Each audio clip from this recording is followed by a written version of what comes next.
potentiel.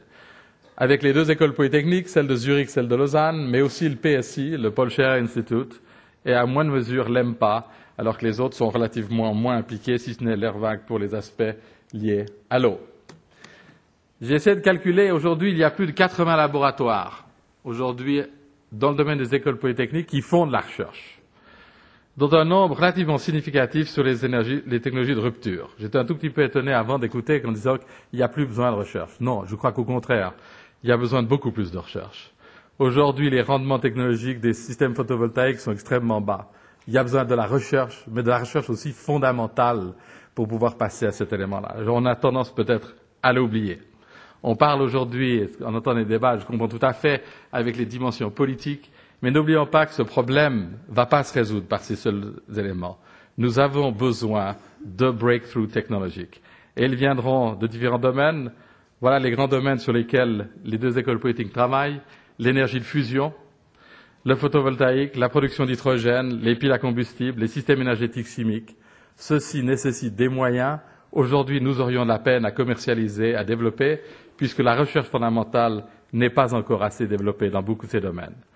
Raison pour laquelle le domaine des écoles polytechniques a développé un centre de compétences, le Competence Center in Energy and Mobility, avec comme leading house le Paul Scherrer Institute, les deux écoles polytechniques, l'EMPA et la Fachhochschule de Nordwestschweiz. Le but, c'est contribuer au développement d'un système énergétique durable. Donc je crois qu'il est très clair dans l'esprit des gens qui travaillent dans le domaine des écoles polytechniques que le concept de durabilité est le concept central. Alors je n'irai pas dans le détail des technologies, ce serait trop laborieux. C'est l'approvisionnement efficace des services énergétiques, c'est les transformations efficaces de l'énergie et la substitution de l'énergie fossile par des énergies primaires avec faible émission de CO2. Alors, quelques exemples d'un beau projet sur lequel le PSI et les terrains de Zurich travaillent, From Renewables to Efficient Conversion, aussi bien sur la biomasse, en passant par le gaz Synthetic Natural Gas et les systèmes de combustion de recherche, ou encore chaque élément de progrès apporte un gain important et on tend des fois peut-être à l'oublier. L'autre, c'est la production d'hydrogène, alors par différentes méthodes, mais la première et la plus avancée probablement le High Temperature Solar Chemistry, avec possibilité de développer des fuel cells pour l'élément de transport.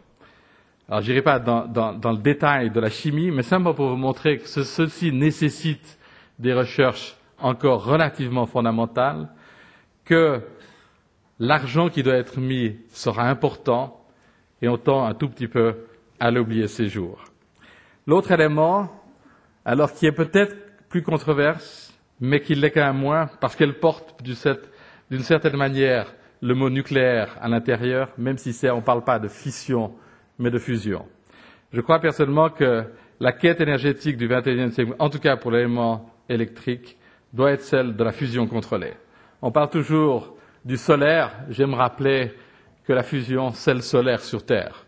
C'est la production d'énergie aux capacités de type solaire. Alors, comme vous le savez, aujourd'hui, ceci va de l'avant.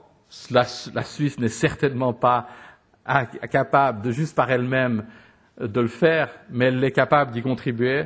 Nous avons un centre qui est le seul en Suisse, à Lausanne, le Centre de recherche en physique des plasmas, le CRPP, qui travaille en conjonction avec la grande expérience ITER, qui devrait être l'ultime étape vers le réacteur démo.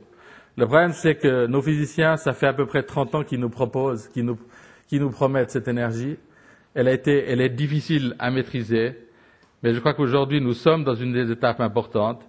C'est pour la première fois la première expérience dans laquelle tous les grands pays majeurs investissent. Comme vous le savez, le site aujourd'hui d'ITER sera à Cadarache, dans le sud de la France. Notre centre de recherche est le plus proche physiquement du réacteur ITER. Alors, il y a encore beaucoup de problèmes à résoudre. La supraconductivité, le chauffage, méthode de mesure des plasmas, la télémanipulation. Mais ceci est une source inépuisable puisque le deutérium est accessible dans l'eau des mers et qu'on n'aurait pas de problème, au fond, de capacité de trouver le matériau premier et puis non plus la problématique des déchets. Entre-temps, que faire? La stratégie de l'EPFL en matière d'énergie, c'est un fort accent sur les énergies renouvelables et la fusion nucléaire, qui est aussi une énergie renouvelable.